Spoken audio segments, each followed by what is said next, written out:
안녕하세요. 그리스 로마 신화 7주차 1강입니다. 나 이제 헷갈려갖고 이렇게 커트를 집어넣기로 했습니다. 자, 우리 지난번에 태양계 행성에 대한 얘기를 좀 했었는데 그때 설명을 충분히 못해서 약간 보충하겠습니다. 재밌는 얘기들이 많아요, 여기도. 자, 여러분들 외우고 있나요? 수금지화 목토 천해명. 나는 잘 못 외우고 다시 한번 확인했는데 수성, 이제 태양에서 가까운 순서입니다. 수성, 금성, 수금지, 아름다운 파란색 지구, 우리의 지구, 화성, 수금지화, 화성, 목성, 목토, 토성, 토성의 띠 유명하죠. 천해, 명왕성도 있었는데 퇴출됐어요. 태양계에 속하는 행성이 아니라고 본 거죠. 천해, 파란색. 이렇게 순서가 쭉 늘어서 있는데 그리스 신화에서 비롯된 이름들이 붙어 있는 거죠. 그 얘기를 좀 정리하겠습니다. 책이 있더라고요. 그리스 신화와 천문학. 그런 책을 내가 샀는데 다 보진 못하고 좀 본격적으로 아직 보진 못했습니다만 재밌겠더라고요. 여러분도 혹시 관심 있는 사람 보세요. 안 되는구나. 자, 여기 보면 순서대로 설명을 좀 하겠습니다. 여기 수성에는 머큐리, 헤르메스죠. 원래 헤르메스가 로마식으로 가서 머큐리가 된 거죠. 여기 이제 이걸 수성에다가 머큐리를 붙인 이유는, 헤르메스를 붙인 이유는 이게 이제 태양에서 가장 가깝기 때문에 가장 빠른 속도로 돕니다. 이게 이제 등속도 운동이라고 하세요. 그러니까 태양을 중심으로 태양계에 있는 행성들은 그 태양계로부터의 거리와 관계없이 태양 주위를 같은 속도로 도는 거죠. 아니, 같은 속도가 아니라 같은 궤도를 한 바퀴 같이 도는 거죠. 전체적으로. 근데 그래서 태양에 가까운 쪽은 빨리 돌게 되고 먼 쪽은 천천히 돌게 되는 거죠. 궤도가 크니까, 둘레가 크니까. 그래서 그 전령으로서요, 머큐리가 발이 빠르기 때문에 날개 달린 모자도 쓰고 있고 또는 신발을 신고 있고, 그래서 거기에 이제 머큐리라는 이름을 붙였다고 합니다. 그 다음에 비너스, 사랑의 비너스.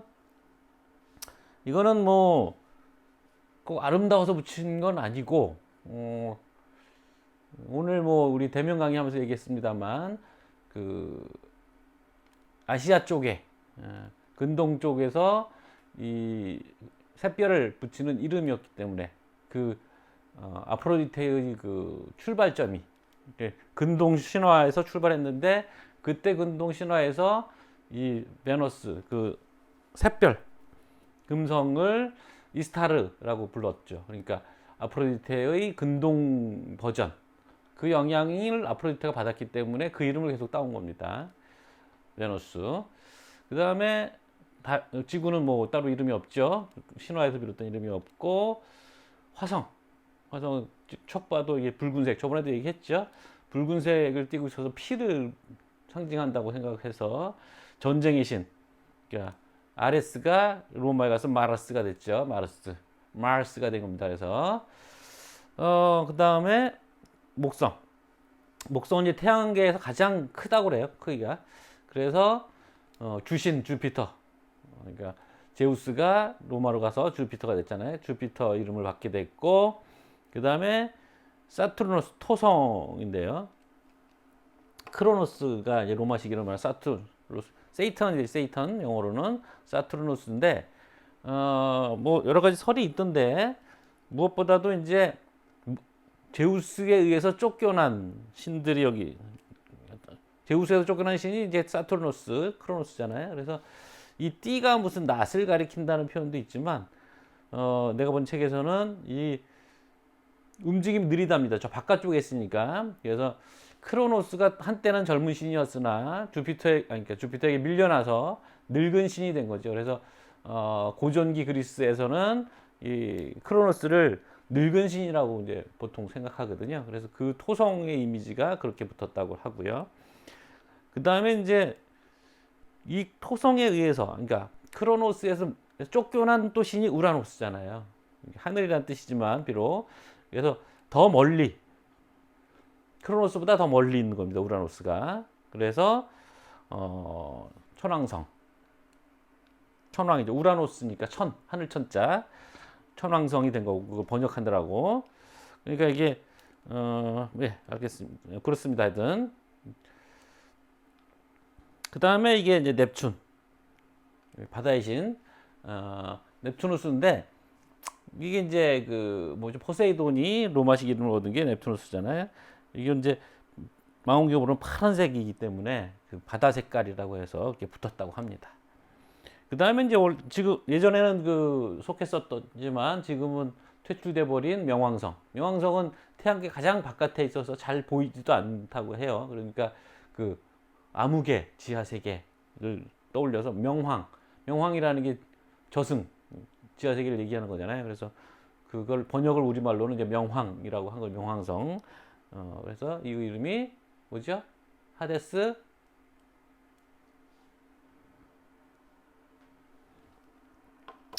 이름을 얻은 거예요. 플루토. 자, 그리고 여기 이제 뭐 저번에도 나왔던 그 그림입니다. 여기 그 위성들 쭉 설명했으니까 뭐 다시 하진 않겠습니다. 트리톤은 넵튠의 아들입니다. 트리톤. 카론도 얘기했었고, 그래서 가끔씩 음악 소개한다고 그랬잖아요. 이거는 그 구스타프 홀스트라는 작곡가가 있는데, 그 작곡가가 바로 그 태양계 행성들에 대한 곡들을 작곡을 했습니다. 자, 들어보세요.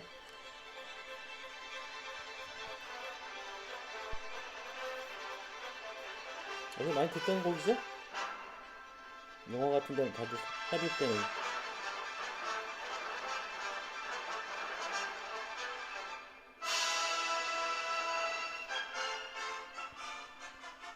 멋있죠? 박력 있죠? 이게 구스타프 홀스트라는 작곡가가 태양계 행성들에 대해서 곡 하나씩을 다 만들어서 붙인 겁니다. 행성이라는 전체 제목을 붙이고 1916년 작품인데, 그 중에 이 작품은 목성, 주피터입니다. 쾌락의 신 주피터라는 이름을 붙여 있어요.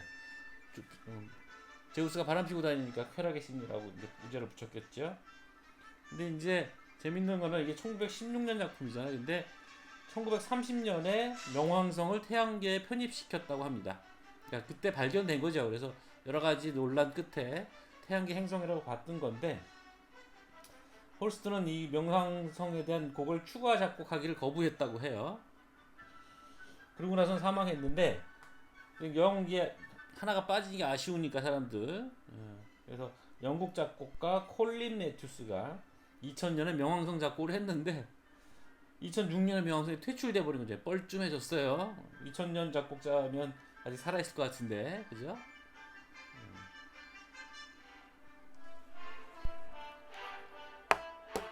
자, 시간이 많지 않아서 넘어가겠습니다. 자, 그 다음에 우리가 알아볼 신은 아르테미스입니다.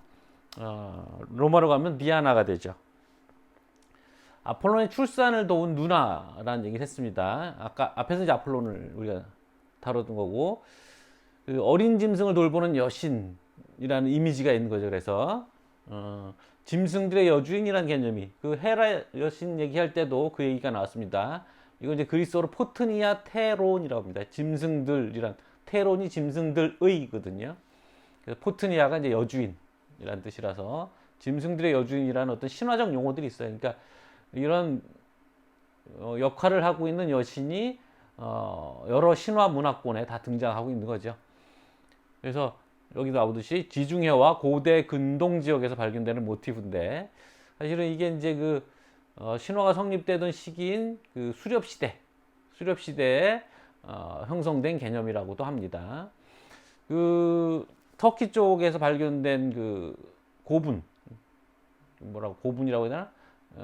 출토지, 옛 그 주거지에 대한 출토지에 보면 차탈회익이라는 곳이 있습니다. 거기에 여신상이 발견되거든요. 그 여신상이 이따가 그림 보여주겠지만 그 여신상에서 발전된 게 퀴벨레라는 그 지중해 지역에서 발견되는 이제 여신인데 그 여신과 아르테미스 여신 이 이오니아인들이 이제 저 그 아시아 쪽으로 이주해 가잖아요. 이오니아 지역 많은데 그 아르테미스 여신 신앙을 갖고 간 거죠. 그래서 기존에 거기 있던 차탈회익의 여신상에서 발전했던 퀴벨레 여신과 아르테미스 여신의 이미지가 결합됩니다. 그래서 에페소스의 아르테미스라고 하는 독특한 문화가 이제 생겨나는데 그 그리스 본토에서 섬기던 아르테미스 여신과는 좀 다른 형태가 되죠. 이 아르테미스 여신의 그 신전이 굉장히 거대했다고 해서 고대 7대 불가사에 속했던 겁니다. 나중에 좀 토를 좀 보여드릴게요. 그게 어느 정도 연장하면 성경에도 남아 있어요.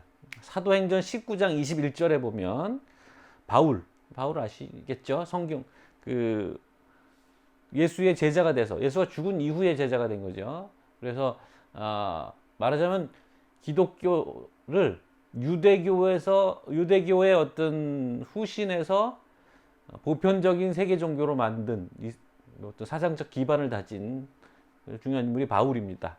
그 바울이 개종을 하고 원래는 이제 그 마니교 신자였나 유대교 신자였나 그랬어요. 그러다가 박해하던 사람이었는데 기독교인들을 나중에 예수를 만났다고 해요. 그래서 개종을 하죠. 그러고 나서는 전도 여행을 가는데 특히 그리스 전도 여행을 갑니다. 그래서 이오니아 지역을 거쳐서 그리스 본토까지 아테네까지 이제 가거든요.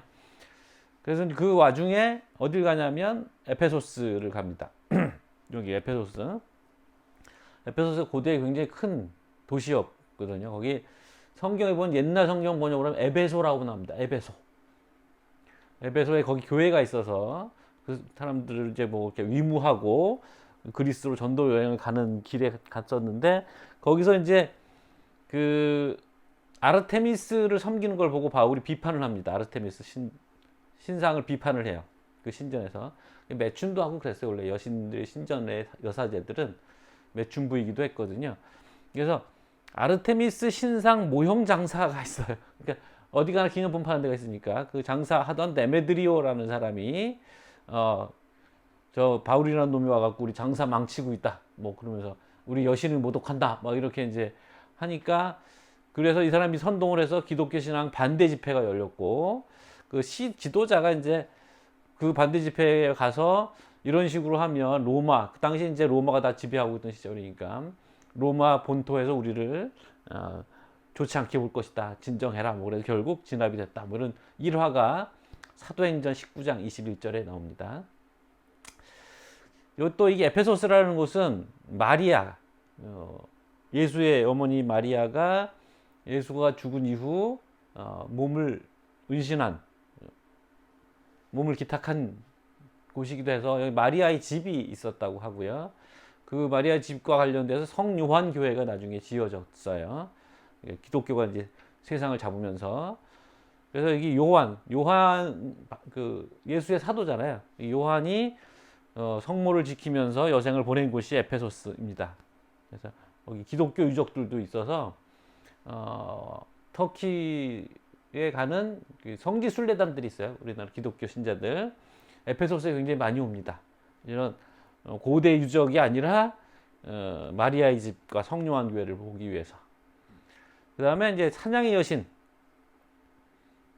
풍요의 여신이라는 이제 의미. 그러니까 사냥의 여신이라는 이미지에다가 풍요의 여신까지 겹친 이미지가 에페소스에서 섬기는 디아나, 아르테미스 여신의 특징입니다. 자, 니오베의 딸들을 또 살해한 사건으로 또 유명하죠. 니오베는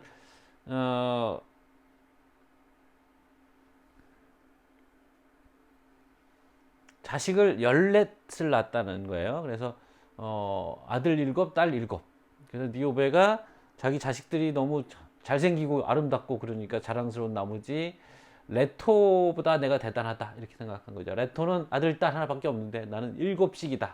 그래서 이런 식으로 하면 그 신에 의해서 징벌을 받습니다. 그걸 휘브리스라고 불러요. 오만방자함.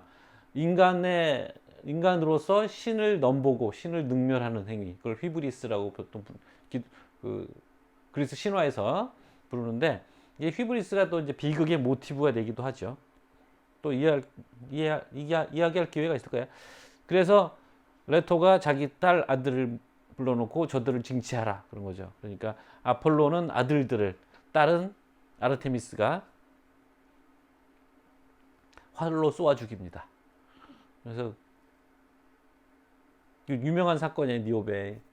니오베의 딸들의 살해자.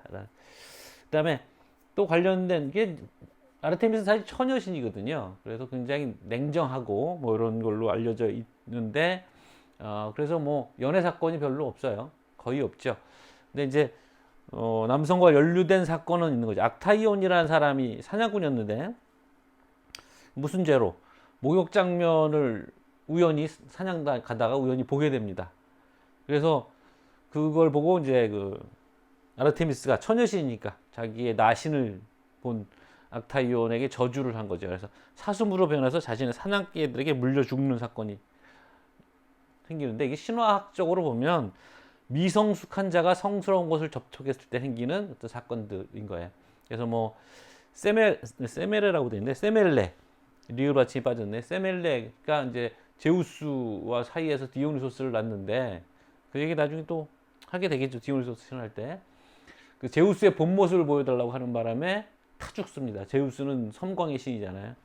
또 테이레시아스 같은 경우에도 여신의 나신을 보고 눈이 멀어버려요. 예언자거든, 유명한 예언자입니다. 뭐 이런 사건들이 벌어지는 거죠. 자, 여기 아르테미스 여신상이 있습니다. 이 작품은 베르사유의 디아나라고 부르는 건데, 레오카레스라는 그리스 조각가가 청동사우로 만든 것을 로마 시대에 카피했다, 이렇게 보는 거예요. 그러니까 원본은 기원전 325년에 기록이 남아 있는 것 같아요. 우아하죠. 그리고 뭔가 뭐랄까 다부지고 뭐 이런 게 느껴지죠. 그래서 이제 디아나의 상징은 이 사슴인 겁니다. 그다음에 이게 이제 미노스라고, 미노안 쉐이크 간디스라고 하는데, 미노아 문명에 출토된 그 뱀을 손에 쥐고 있는 여신상입니다. 이게 이제 디아나, 아르테미스 여신과 사냥의 신으로 겹치는 부분이 있는 거죠. 그래서 미노아는 어디를 얘기하면 크레테를 얘기해요. 크레테의 왕이 미노스라고 그랬잖아요. 그래서 미노아라고 이제 미노아 문명이라고 이제 부릅니다. 그래서 크레테에서 출토된 것이고, 연도가 안 나와 있네요.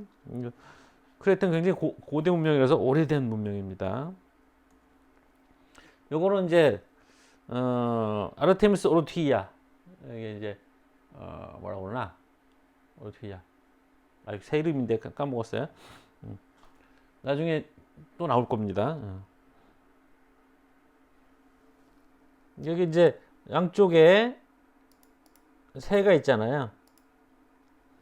그래서 이건 이제 상고기 작품이라고 하는 건데, 상고기라는 게 언제쯤인지 얘기를 했었죠. 그러니까 그 기원전 6세기경 상고기 작품이에요.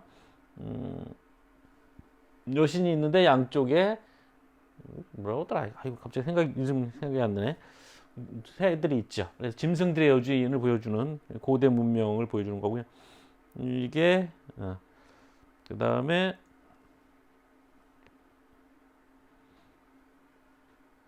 그래서 짐승들의 여주인이라는 모습, 여기 이제 백존지 곤인지를 목을 잡고 있는 여신, 뒤에 날개도 달렸죠. 그래서 이거는 675년에서 600년 사이 정도의 작품, 파리아라는 곳에서 나온 그 항아리라기보다는 하여튼 그 톡이 있는 그림이죠. 이것도 아르테미스, 짐승의 여주인으로서 아르테미스 모습을 형상화한 것이고, 이것도 독특하죠. 이거는 기원전 625년에서 600년 사이에 출토된 것인데, 피토스라는 이렇게 점토판 같은 데다가 부조로 새겨놓은 것이죠. 이것도 이제 아르테미스 여신 형태입니다. 아까 악타이온 얘기, 그 목욕 장면을 들키는 무슨 뭐 여기 반달이 있죠. 그러니까 아르테미스를 상징하는 겁니다. 달의 여신이잖아요. 티치아노라는 이탈리아 화가의 작품이에요.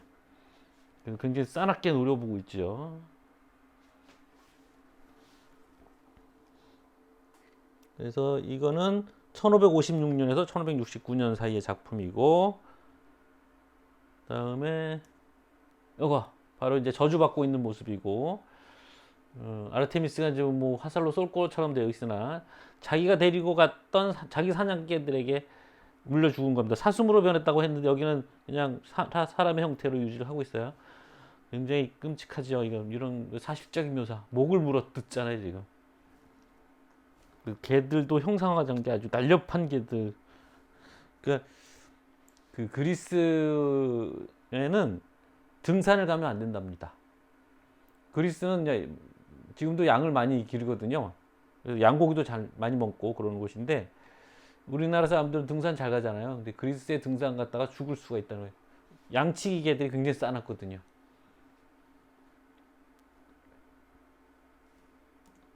요거는 이제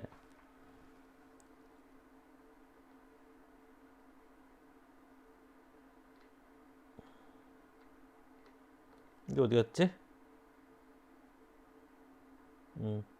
이게 악타이온 조각상, 조각군이죠. 그러니까 이 사냥개들이 지금 머리는 지금 사슴뿔을 하고 있죠. 그다음에 형체는 사람의 형체고 굉장히 멋있더라고요. 이거는 카세르타라는 곳에 있는 그 조각군입니다. 예.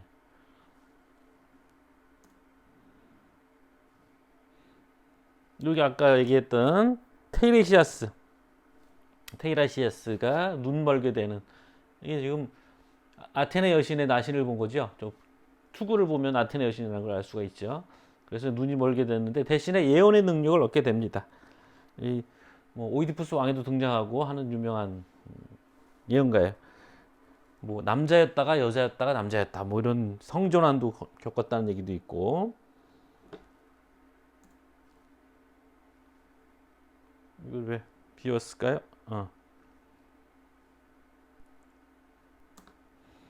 요게 이제 아르테미스 여신이 있던 터입니다. 이제 다 없어졌고, 저 뒤에 보이는 성체 보이시죠? 이게 보통 아크로폴리스가 이런 식으로 형성되어 있는 거예요. 그런데 완전히 삥 둘러서 성으로 둘러쌌지만 아크로폴리스는 이 성벽은 지금 없죠. 이거는 대리석 기둥만 몇 개 남은 겁니다. 이게 왜 그렇게 되냐면, 물론 세월이 오래돼서 그런 것도 있지만 대리석으로 건축을 하는 것이 이제 중세까지 내내 이어지거든요. 그리고 이제 기독교가 세상의 종교가 되니까, 유럽의 종교가 되니까 기독교 성당을 짓기 위해서 이교도들의 신전들을 허물고 그 대리석들을 가져가는 겁니다. 그래서 이제 없어진 신전들도 많이 있었던 거죠. 이게 뭐 척터리에서 발견된 그 여신상이에요. 가슴이 이렇게 늘어져 있고, 그러니까 풍요와 생산의 여신, 양쪽에 근데 짐승을 거느리고 있죠. 그래서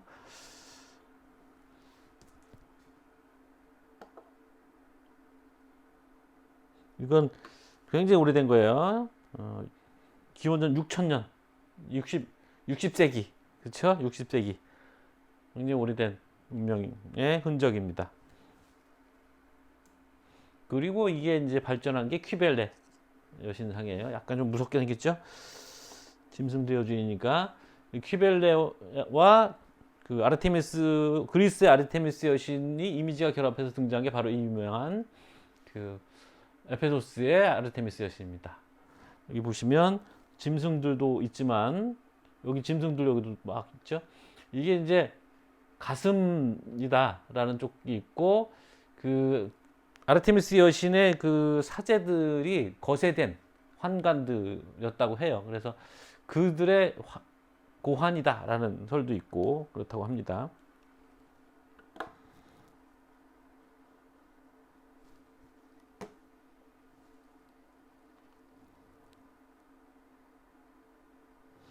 아까 나왔던 요 키벨레 여신상은 AD 50년 작품이고요.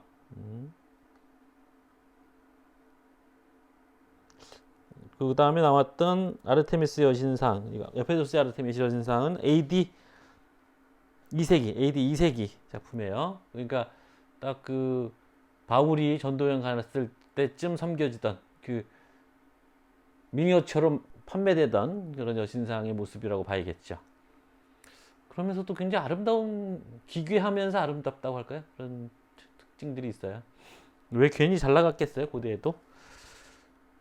그 다음에 이게 이제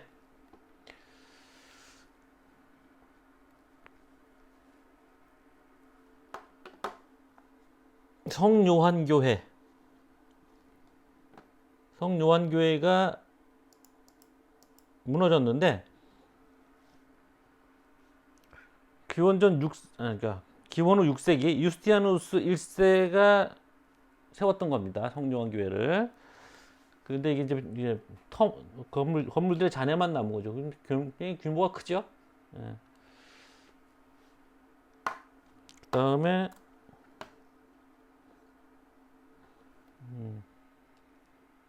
마리아 교회 외관인데 이거는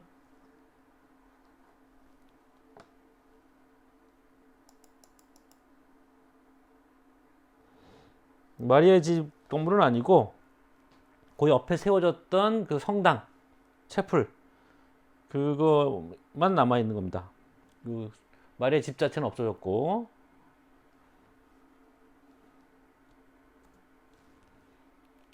이게 이제 그 아르테미스 여신전 앞에서 바울이 지금 그 아르테미스 여신을 섬기는 것을 비난하고 있는 그 장면입니다.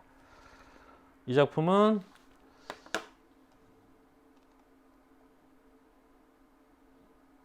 (1649년에) 에스타시 르수르라는 프랑스 화가, 나도 이름을 잘 처음 들어보는 에우스타슈 르수르라는 화가의 작품이에요. 자, 오늘도 시간이 많이 가는데 아테네. 아테네는 미네르바가 되죠.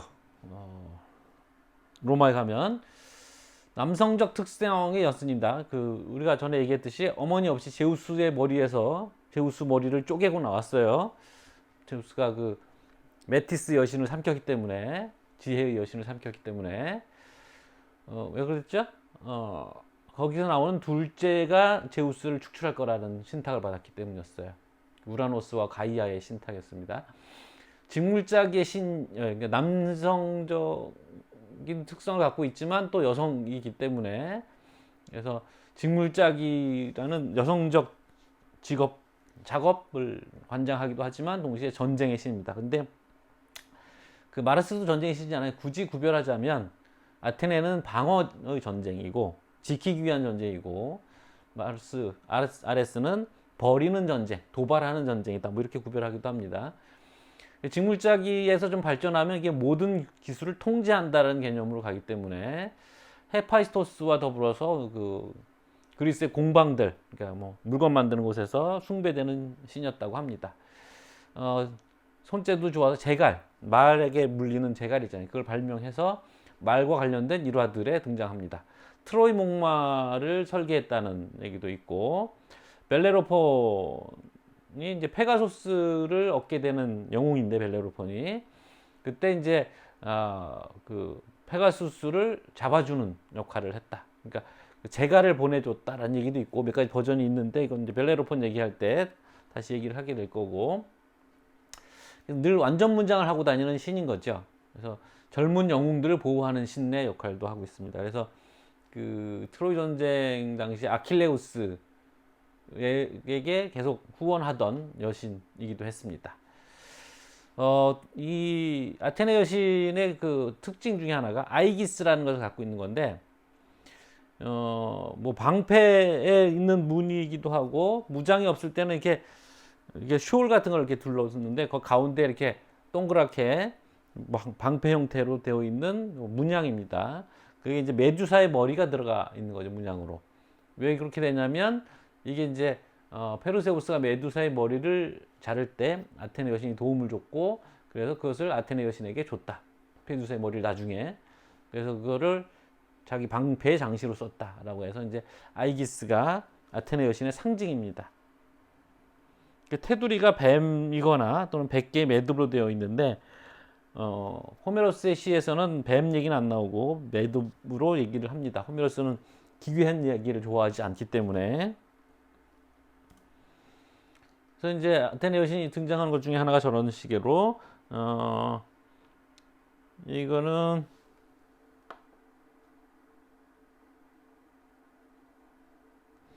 폼페오 바톤이라는 화가의 1743년 작품인데요. 나중에 프로메테우스 얘기할 때 나옵니다. 프로메테우스가 인간을 만들었다라는 것, 우리 강의 초기에도 그 얘기 했었던 적 있죠. 그런 설이 있는데, 그때 아테네 여신이 도와줬다는 얘기가 있고, 이거 지금 진흙으로 인간을 만들고 있는 거거든요. 나중에 만들어진 신화라고 했어요. 원래 그리스 신화의 오리지널 버전에는 인간을 만든다는 얘기가 없어. 신이 인간을 만든다는 얘기가 없는데, 나중에 만들어진 신화인데, 아테네 여신이 투구를 쓰고 지금 손에 들 게 뭐예요? 나비입니다.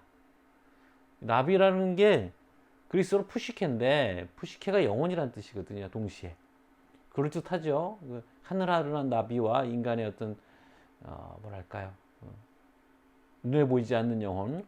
그래서 나비를 지금 인간 모형에다 넣는다는 얘기는 인간에게 생명을 부여한다는 뜻입니다. 영혼을 넣어서. 그래, 이런 그림들은 알아야 보이는 거죠.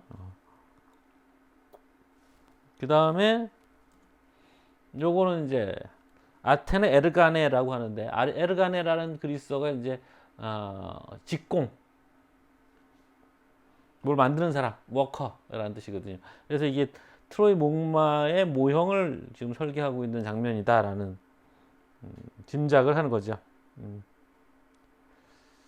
여기 뒤에 보시면 이제 뭐 작업 도구들이 여기 있고, 이건 기원전 470년, 460년 사이에 화병 그림인 거죠. 좀 보시면 알겠지만 말이 좀 귀여워 보이죠? 이거는 나중에 우리가 얘기하게 된 아르고호의 모험에서 아르고라는 배가 있거든요. 그 배를 만들 때 아테네 여신이, 지금 여기 아테네 여신이에요, 도와주고 있는 겁니다. 이 아르고호는 말을 하는 배였어요. 그 영웅들을 싣고 모험을 떠나는 그 배에 건조를 도와주고 있는 아테네 여신상을 그린 거고요. 이거는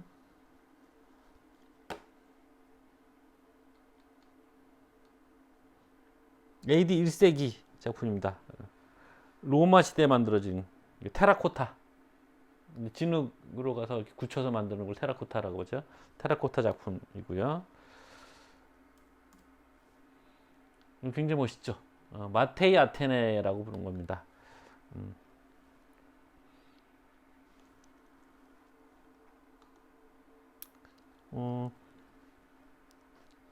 기원 전 또는 기원 후 1세기에 만들어진 1세기의 모방본이고, 원본은 기원 전 4세기에 만들어졌을 거라고 보고, 케페소토스 또는 에오프라노르라는 그 조각가들의 작품이었을 거다.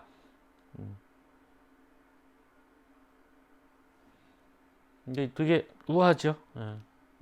굉장히 배구 선수 같이 큰 키, 이러면서 이제 투구를 썼고 아름다운 모습을 하고 있는 아테네 여신입니다. 요거는 그 페가수스를 잡아주는, 그래서 이게 제갈을 씌워주는 거죠. 이게 아테네 여신. 이게 요 투구 모양이 다르죠. 이게 아무래도 화가들은 당시의 패션들을 많이 갖다 쓰는 거예요. 이게 이제 그 벨레로폰. 이 그림은 얀 보에코르스트라는 화가의 작품이고, 1675년에서 1680년 사이에 있는 만들어진 작품입니다. 자, 요 그림은 요걸 보여주기 위해서, 이게 아이기스라는 거야. 아이기스, 이런 쇼울 같은 데다가 이렇게 붙어 있는 동그란 문야, 이게 메두사의 머리를 나타내고 있는 거죠. 이 작품은 페이디아스라는 유명한 그리스 조각가의 작품으로 보이고, 렘노스 섬의 아테네라고 부릅니다. 기원전 450년 작품이고요. 이거를 사실은 원본을 정확히 추정하지 못하는데 여러 가지 버전들 중에서 추정을 해서 프루트 뱅글러라는 사람이 1891년에 복원한 겁니다. 이거는 페이디에스 작품을 이제 복원했다고 생각하는 거죠. 그런데 이 아테네 여신의 이거 아이기스를 본떠서 알렉산더거든요. 알렉산더 왕인데 여기 아이기스가 들어가 있죠. 알렉산더의 조각 모자이크에 이건 모자이크. 잘 생겼어요. 눈도 크고 용맹한 아테네 여신을 받고 싶어서 그랬겠죠. 나중에 뿔도 달렸었잖아요. 알렉산더가 제우스의 뿔. 그 다음에 요거는 상품으로 요즘 팔고 있는 거라고 해요. 그래서 이걸 잘 보여주고 있어서 메두사의 머리가 방패 안에 형상화되는데 방패 안에 또 방패가 들어가 있는 형태의 그림으로 되어 있죠. 전체는 둥그렇게 라운딩이 되어 있고 아테네 여신의 여기 투구도 이렇게 있고 그래서 두 개를 같이 집어넣었어요. 뭐라고 써 있는데 잘 안 보이네. of 아테나. 네.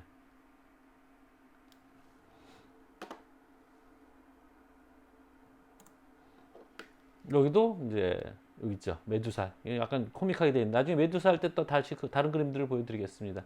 지금 투구를 벗어 들고 있고 창을 들고 있는 아테네 여신. 이 작품은